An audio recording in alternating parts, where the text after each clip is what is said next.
Hello viewers, welcome to 3R classes. Bharat के भूगोल में आज हमारा टॉपिक रहेगा भारत का भौतिक स्वरूप। कल की क्लास में हम लोगों ने भारत का सामान्य परिचय कवर किया था। अगर आप लोगों ने वो वीडियो नहीं देखा है तो उसको जाकर के देख लीजिएगा। चलिए गाइस, क्लास करेंगे शुरू और क्लास में आज पढ़ते हैं भारत का भौतिक स्वरूप। भौतिक रचना तथा धरातल के स्वरूप के अनुसार भारत को मुख्यतः 4 भागों में बांटा गया है। भौतिक रचना और धरातल के अनुसार भारत को कितने भागों में बांटा गया है? 4 भागों में बांटा गया है। उत्तर का पर्वतीय प्रदेश, प्रायद्वीपीय पठार, विशाल मैदान, द्वीपीय भाग व तटीय मैदान। हमारा भारत है, उत्तर में आपको पर्वतीय प्रदेश मिलेंगे सारे, उसके नीचे आपको नीचे मिल जाएगा ये प्रायद्वीप का पठार मिलेगा, यहाँ पर विशाल मैदान मिल जाएगा गंगा यमुना का, और द्वीपीय भाग व तटीय मैदान मिलेंगे। कल की क्लास में आप लोगों को बताया था। बताइए पश्चिमी घाट पर कितने राज्य हैं? पश्चिमी घाट पर कितने राज्य आपको इस साइड में मिलते हैं? उत्तरी पर्वतीय प्रदेशों को भी 4 भागों में बांटा गया है। पहला ट्रांस हिमालय, उसके बाद में वृद्ध या महान हिमालय, उसके बाद में आता है आपका लघु हिमालय, और सबसे नीचे आता है बाह्य हिमालय, जिसको शिवालिक भी कहते हैं। इसका क्रम लगाने के लिए बार बार पूछा गया है, 2500 बार एग्जाम में पूछा गया है कि उत्तर से दक्षिण की तरफ क्रम लगाइए या दक्षिण से उत्तर की ओर इसका क्रम लगाना है। ट्रांस हिमालय को देखेंगे, इसके अंतर्गत काराकोरम, लद्दाख, जॉस्कर आदि पर्वत श्रेणियाँ आती हैं। ये भी पूछा गया है, ये काराकोरम, लद्दाख, जॉस्कर, इसका उत्तर से दक्षिण की तरफ क्रम है। देखिए ट्रांस हिमालय का मतलब होता है, ट्रांस मतलब पार हिमालय, हिमालय से बाहर का भाग जो है, मतलब हिमालय को 4 भागों में बांटा गया है। ये भारत के बाहर वाला ट्रांस हिमालय, नीचे आएंगे तो महान हिमालय, उसके नीचे आएंगे लघु हिमालय, और सबसे नीचे आ जाएगा आपका शिवालिक या बाह्य हिमालय। तो ट्रांस हिमालय के अंदर ही जो काराकोरम, लद्दाख और जॉस्कर की श्रेणियां हैं वो ट्रांस हिमालय में आती हैं। उत्तर से दक्षिण की तरफ इनका क्रम काफ़ी बार पूछा गया है, काराकोरम, लद्दाख और जॉस्कर। और जॉस्कर के नीचे पीर पंजाल है, पीर पंजाल लघु हिमालय के अंतर्गत आता है, इसको भी याद रखना है। काराकोरम, लद्दाख, जॉस्कर का भी क्रम याद रखिएगा, उत्तर से दक्षिण, ट्रांस हिमालय, महान हिमालय, लघु हिमालय, बाह्य हिमालय। ये भी कई बार एग्जाम में पूछा गया है। K2 या गॉडविन ऑस्टिन, जिसकी ऊंचाई कितनी है? 8100 मीटर है इसकी ऊंचाई, और भारत का सबसे ऊंची पर्वत चोटी है। भारत की पूछेगा, हिमालय में भारत की सबसे ऊंची चोटी कौन सी है?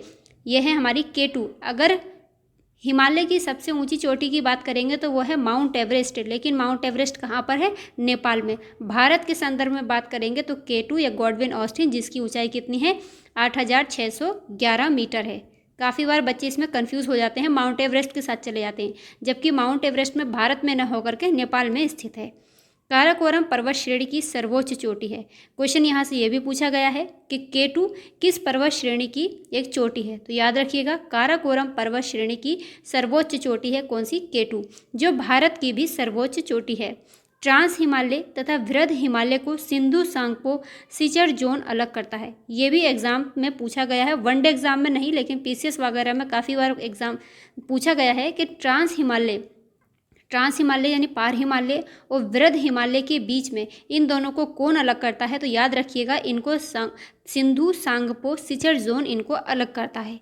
आगे बढ़ेंगे, वृद्ध हिमालय की बात करेंगे तो इसकी ऊंचाई औसतन कितनी है? 6000 मीटर है।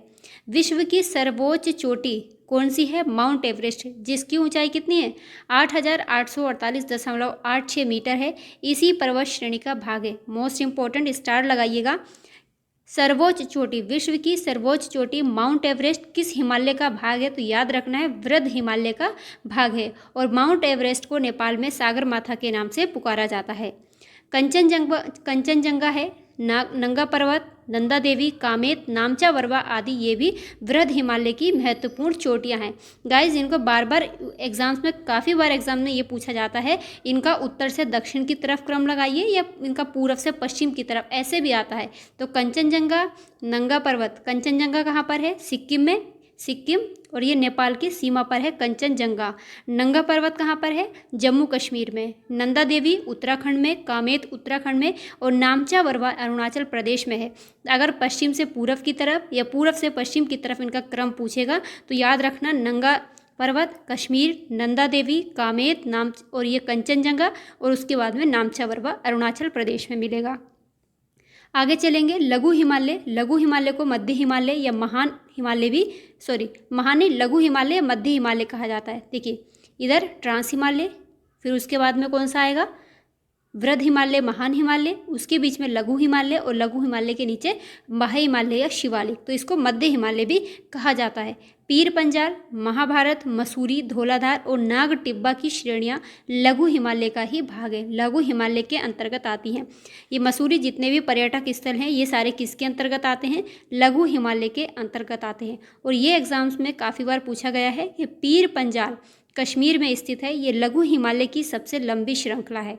क्वेश्चन यहाँ से ये भी बना था कि पीर पंजाल किस हिमालय में है, तो ये लघु हिमालय में स्थित है। इसका बार बार रिवीजन करिएगा गाइस, बहुत इंपॉर्टेंट फैक्ट्स हैं, हर जगह नहीं मिलते हैं, लेकिन इसके अगर आप वनडे एग्जाम दे रहे हैं, पीसीएस दे रहे हैं, तो बार बार इनको देखिए, क्वेश्चन लगाइए, बहुत हेल्प मिलने वाली है। अगर वीडियो अच्छा लग रहा है तो प्लीज़ लाइक एंड शेयर भी कर दीजिएगा। बाह्य हिमालय, ये हिमालय का सबसे दक्षिणी भाग है। बाह्य हिमालय को शिवालिक या निम्न हिमालय भी कहते हैं। ट्रांस हिमालय, बार बार मुँह से बोलिए, जितना बोलेंगे उसको याद होता रहेगा। ट्रांस हिमालय, महान हिमालय, लघु हिमालय और शिवालिक या बाह्य हिमालय। हिमालय क्वेश्चन बनता है हिमालय का सबसे उत्तरी बिंदु, उत्तरी श्रेणी कौन सी है? हिमालय की सबसे दक्षिणी श्रेणी कौन सी है? तो ऐसे क्वेश्चन काफ़ी बार पूछे जाते हैं। अब हिमालय का प्रादेशिक विभाजन देखेंगे। हिमालय को सिडनी पुराण ने नदियों के क्रम में कितने भागों में बांटा है? 4 भागों में। किसने? सिडनी पुराण में। पंजाब हिमालय, जिसको कश्मीर हिमालय भी कहते हैं, ये सिंधु और सतलज नदियों के बीच में स्थित है। सिंधु से सतलज के नदियों के बीच में कौन सा हिमालय है? पंजाब हिमालय या कश्मीर हिमालय। कहीं आपको कश्मीर हिमालय मिलेगा, कहीं पर पंजाब हिमालय मिलेगा, कंफ्यूज नहीं होना है। सिंधु और सतलज नदियों के बीच का भाग पंजाब हिमालय, जिसकी लंबाई कितनी है? 500 किलोमीटर है। कुमाऊं हिमालय नाम से पता चल जाएगा, उत्तराखंड में। सतलज से काली नदियों के बीच का जो भाग होगा वो क्या कहलाएगा? कुमाऊं हिमालय। 320 किलोमीटर इसकी लंबाई है। नेपाल हिमालय सबसे लंबा है और इसी में सबसे सर्वाधिक ऊंची चोटियां भी नेपाल हिमालय में मिलती है। काली और तीस्ता नदियों के मध्य में 800 किलोमीटर ये इसकी लंबाई है। तीस्ता नदी कहाँ पर? सिक्किम में जेमू ग्लेशियर से निकलती है, इसको भी याद रखना है। असम हिमालय तीस्ता और ब्रह्मपुत्र नदियों के मध्य से के बीच के भाग को असम हिमालय बोलते हैं और इसकी लंबाई कितनी है? 720 किलोमीटर। एक बार देखिएगा, ये हमारे भारत का ये वाला भाग है, ये ट्रांस हिमालय, उसके बाद का नीचे का शिवालिक, नीचे वाला भाग है। शिवालिक सबसे दक्षिणी ये इसकी श्रेणी है। तो यहाँ से जो पंजाब हिमालय है कैसे याद करेंगे? ट्रांस हिमालय के बाहर से यानी मानसरोवर में तिब्बत में मानसरोवर के पास से कौन सी नदी निकलती है? सिंधु और सतलज दोनों नदियां इसी के पास से निकलती हैं। सिंधु नदी यहाँ से निकलकर जम्मू कश्मीर होते हुए इधर कहाँ चली जाती है? पाकिस्तान में चली जाती है। और तिब्बत में मानसरोवर के पास से ही राक्षस ताल से कौन सी नदी निकलती है? सतलज नदी निकलती है और ये भारत में बहते हुए हिमाचल प्रदेश, जम्मू कश्मीर, पंजाब होते हुए कहाँ चली जाती है? पाकिस्तान। तो इनके बीच का जो क्षेत्र है यही पंजाब हिमालय या कश्मीर हिमालय के नाम से जाना जाता है। अब ये सतलज नदी हो गई। सतलज नदी से काली नदी के बीच का जो भी क्षेत्र होगा वो कौन सा कहलाएगा? कुमायूं हिमालय। और कुमायूं से यहाँ पर सिक्किम के बीच का जो स्थान होगा ये कौन सा कहलाएगा? ये नेपाल हिमालय। और तीस्ता नदी से लेकर के ब्रह्मपुत्र ये दिहांग अरुणाचल प्रदेश तक का जो भाग होगा वो क्या कहलाएगा? असम हिमालय के नाम से जाना जाएगा। बहुत होश पोश हो गई थी। फिर एक बार देखिए, सिंधु सतलज के बीच का भाग पंजाब हिमालय, सतलज और काली नदियों के बीच का कुमायूं हिमालय, काली और तीस्ता नदी के बीच का नेपाल हिमालय और तीस्ता और ब्रह्मपुत्र नदियों के बीच का भाग कौन सा होगा? असम हिमालय। इससे काफ़ी बार क्वेश्चन ऐसे बनता है, नदियों का बीच का भाग मध्य का पूछ लेगा कौन सा हिमालय है, ऐसे भी बन जाएगा। ऐसे बनता है कि इसका पश्चिम से पूर्व की तरफ इसका क्रम लगाइए, तो पहले पंजाब हिमालय, फिर कुमायूं, फिर नेपाल और फिर असम हिमालय। तो सबसे पूछा था सबसे लंबा हिमालय कौन सा है, तो ये नेपाल हिमालय। नदी के क्रम के विभाजन किसने किया है? नदी के क्रम के हिसाब से सिडनी बुराड़ ने। किसने? सिडनी बुराड़ ने। आगे बढ़ेंगे, प्रायद्वीपीय पठार को पढ़ेंगे। ये भारत का सबसे पुराना पठार होता है प्रायद्वीपीय पठार। प्रायद्वीपीय पठार पुराने क्रिस्टलीय आग्नेय तथा रूपांतरित शैलों से मिलकर बना है। आग्नेय चट्टानें सबसे पुरानी होती हैं क्योंकि यही अग्नि के ज्वालामुखी के लावा से निकल करके मिलकर बनती हैं। अरावली की पहाड़ी गुजरात में पालनपुर से लेकर के दिल्ली तक फैली हुई हैं। कैसे? ये अरावली की श्रेणियां हैं, गुजरात के पालनपुर से लेकर गुजरात, राजस्थान, हरियाणा और दिल्ली तक फैली हुई है। आप लोग बताइएगा, पिछली क्लासेस में मैंने बताया था अरावली की सबसे ऊंची चोटी कौन सी है? अरावली की सबसे ऊंची चोटी का क्या नाम है? प्रायद्वीपीय पठार का निर्माण प्री कैम्ब्रियन काल में हुआ। ये भी 2500 बार एग्जाम्स में अलग अलग पूछा गया है कि प्रायद्वीपीय पठार का निर्माण किस काल में हुआ है? तो याद रखना है प्री कैम्ब्रियन काल में हुआ है। भारत का रूर प्रदेश किसको कहते हैं? बहुत बार पूछा गया है। छोटा नागपुर पठार को भारत का रूर प्रदेश भी कहा जाता है। पहले छोटा नागपुर का पठार ये बिहार में आता था, लेकिन जैसे ही बिहार का विभाजन हुआ और झारखंड अलग राज्य बन गया तो छोटा नागपुर का पठार अपनी खनिज संपदा लेकर के कहाँ चला गया? झारखंड में अब चला गया।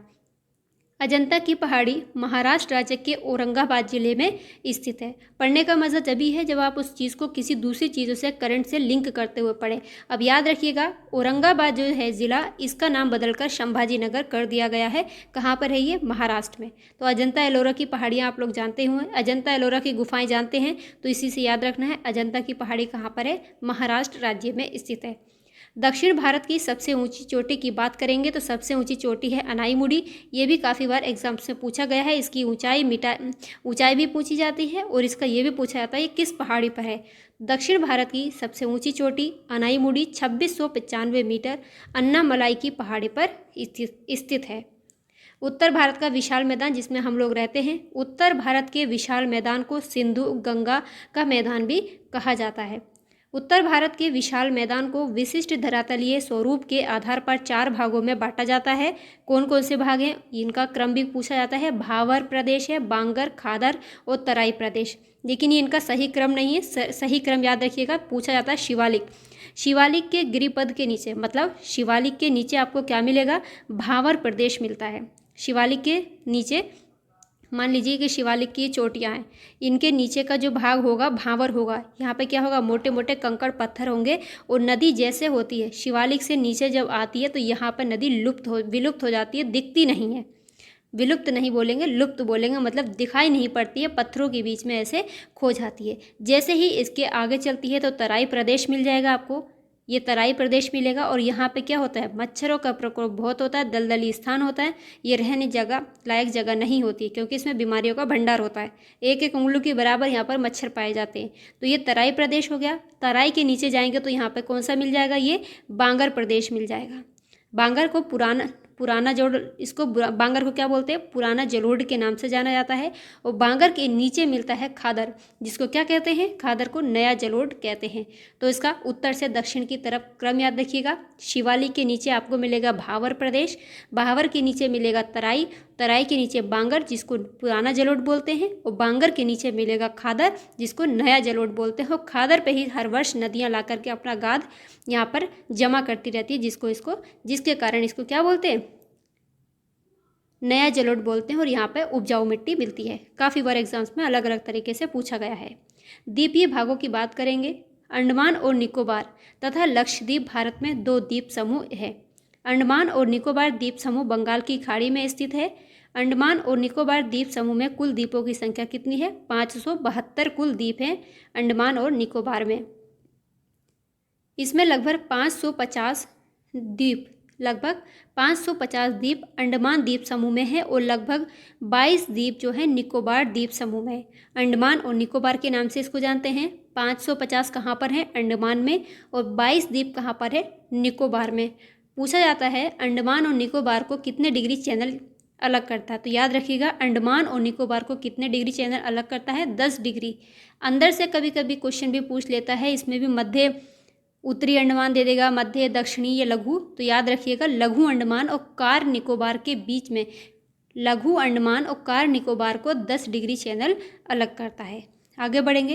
अंडमान द्वीप समूह का सबसे बड़ा पत्तन बंदरगाह पोर्ट ब्लेयर दक्षिणी अंडमान पर ही स्थित है। ये क्वेश्चन बहुत बार पूछा है, स्टार लगा लीजिए। अंडमान द्वीप समूह का सबसे बड़ा पत्तन या बंदरगाह कहाँ पर है? दक्षिणी अंडमान पर है, जिसका नाम है पोर्ट ब्लेयर। लक्षद्वीप द्वीप समूह कहाँ? अरब सागर में स्थित है और इसको मूंगा द्वीप भी कहते हैं क्योंकि मूंगा यह प्रवालों से मिलकर बना है। लक्षद्वीप 36 द्वीपों का समूह है। 8 डिग्री चैनल मालदीव और मिनिकॉय को अलग करता है। 8 डिग्री चैनल मालदीव और मिनिकॉय को अलग करता है।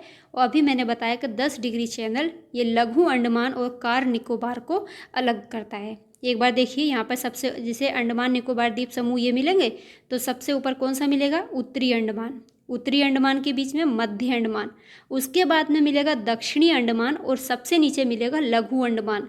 नाम से कंफ्यूज नहीं होना कि दक्षिण अंडमान है तो सबसे दक्षिण में होगा ना, दक्षिण अंडमान जो है लघु अंडमान के उत्तर में स्थित है, और सबसे नीचे जो है वो लघु अंडमान है, और उसके नीचे है ग्रेट निकोबार या ग्रेट नहीं कार निकोबार है। कार निकोबार और लघु अंडमान के को कौन अलग करता है, ये 10 डिग्री चैनल इनको अलग कर देता है। आई होप आप लोगों को समझ में आ गया होगा। नहीं समझ में आया है तो फिर से एक बार वीडियो देख लीजिएगा, ज़रूर समझ में आ जाएगा। बार बार इसको पढ़ते रहिए, मेहनत करिए, रिवीजन करिए। रिवीजन बहुत ज़रूरी है, कितना भी पढ़ लेंगे रिवीजन नहीं करेंगे तो उसका कोई फ़ायदा नहीं है। अगली क्लास में देखेंगे अपवाह तंत्र। अगर वीडियो अच्छा लगा हो, यूज़फुल लगा हो तो प्लीज़ लाइक एंड शेयर कर दीजिएगा। कुछ अच्छा लगा तो कमेंट भी कर दीजिएगा। मिलेंगे अगली क्लास में अपवाह तंत्र के साथ। तब तक के लिए बाय।